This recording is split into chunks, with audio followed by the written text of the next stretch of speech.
All right, evaluating credible sources. Before we get started, here's some important words to note. These are all review, but we're going to go over them again really quick. So, accuracy is the condition of being true or correct. Bias is a particular tendency or prejudice. This is really about the person or the group that's putting out the information.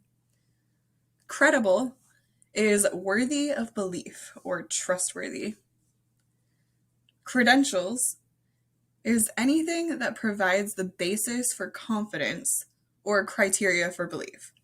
So, if I ask you, what are the author's credentials? You might say, oh, they have a degree in this field that makes them an expert.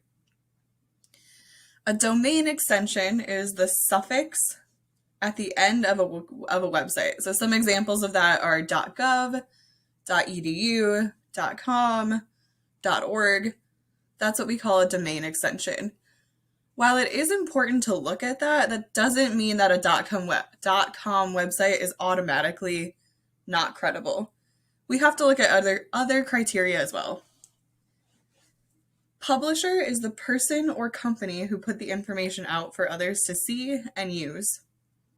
Skeptic is a person who questions the trustworthiness or credibility of something, which you should be as you're doing online research. And finally, a URL is the web address you type into a browser to get to a website. So when you are searching online, the URL is up at the top of the page. So if you're at classroom.google.com to get to your assignments, that is what the URL is. Some tips for doing online research. First, be a skeptic. Follow the rule of 3. Always compare 3 sources of information. Remember to include one source with a potentially opposing viewpoint. You're writing an argument that is going to have a counterargument. Don't be fooled by cool or professional websites. Ask yourself, what's the point of view of the site? What are they trying to get me to believe? What opinions or ideas are missing? What did they neglect to share? Investigate the source. You might have to look up who the author is or who the publisher is, and open up a couple other browsers as you're trying to figure out whether this is a good source to use. Find out who published the information. And then always check the facts that you find by cross-referencing. So that goes back up to that rule of 3 idea. So what does it actually mean for a site to be credible? When I look at credibility, I look at these 4 criteria: relevance, accuracy, bias/perspective, and reliability. So the first one is relevance. The word relevant means that it matters to what you're talking about. So if you raise your hand and ask me a question about unicorns in the middle of class on credible sources, I'm going to tell you that is not a relevant topic. So you are looking at the information's level of importance to a particular reading purpose. In other words, does it have a clear connection to what you are looking for? Does it actually address your research question? Sometimes a source might come up with the keywords that you search that has really nothing to do with what you're searching for. That should be the first criteria. If it's not relevant, move on. The second one is accuracy. So does the information contain factual and updated details that can be verified by consulting alternative and/or primary sources? In other words, does the site state their sources? If they don't state their sources anywhere, this is where I would dig in and try to figure out who is the author, what are their credentials, who is the publisher, and what are their credentials.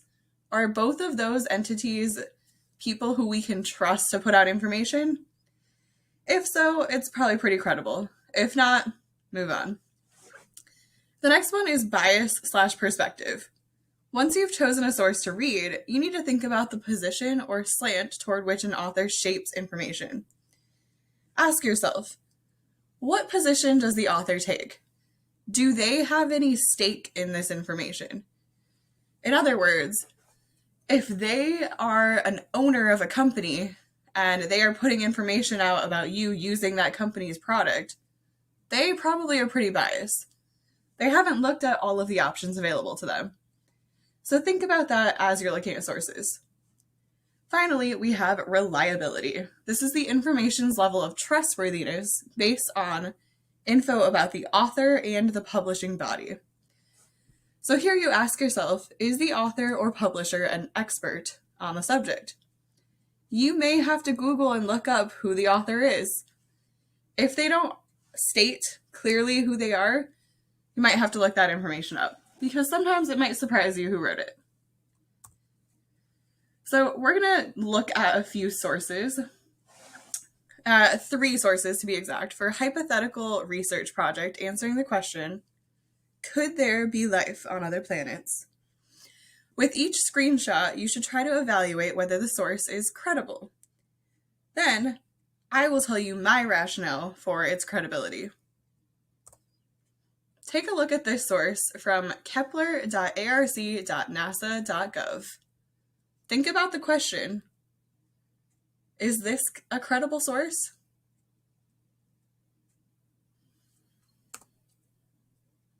Let me explain. I would say that this source is somewhat credible. This seems to be accurate as it was published by NASA, but it does not seem to be directly relevant to our research question about life on other planets. None of the links I'm seeing here directly relate to that. Also, without clicking on the articles, I can't tell if it's biased or reliable. So at first glance, I would say somewhat, and then I'd have to click and dig in a little bit more to figure it out. Okay, let's look at another one. This one's URL is http www.ufos-aliens.co.uk. So I'm looking at this source and the first thing I see is alien abduction filmed on CCTV. And then below that I have an article and a button where it says click here to read the complete story and view the footage. And some information there. So I'm looking at this source and trying to think, is this credible? What do you think? Let me explain. I would say this source is credible. Now you might be thinking, Ms. Prestholt, you are crazy. Alien abductions seems like some sort of conspiracy theory. However, if you look at the first line of the article, this alien blog invited a guest writer, Harry Howard, to share about the science behind life on other planets. Upon further research, I found out that he was both a scientist and a professor. I think that this probably makes it accurate and reliable. I have to read more to see if it's relevant to the research question, but so far it seems so. This scientist is presenting information about the possibility of aliens in an unlikely place. This just goes to show that sometimes you have to think a little bit closely before you decide whether or not to use a source. Last one. So this one is from aliensthetruth.com. What do you think about this one?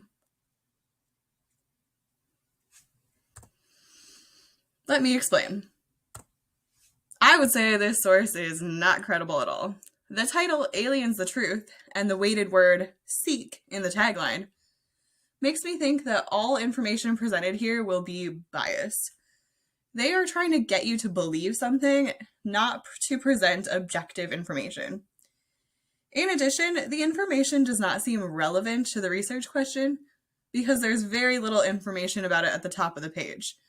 The top is about aliens, and then the rest of it seems to be about some hearing. Now, I'm not sure if this is an ad, but with all those pop-ups, it doesn't seem like a very safe website either. This would be one I would move on from pretty quickly. Let's review. Credible equals trustworthy. To be credible, a site must have these criteria: relevance, reliability, be unbiased, so think about what position does the author take, and have accuracy. Be skeptical as you research online, and consider that you may have to look at 3 sources before you choose one to take notes on. Happy researching!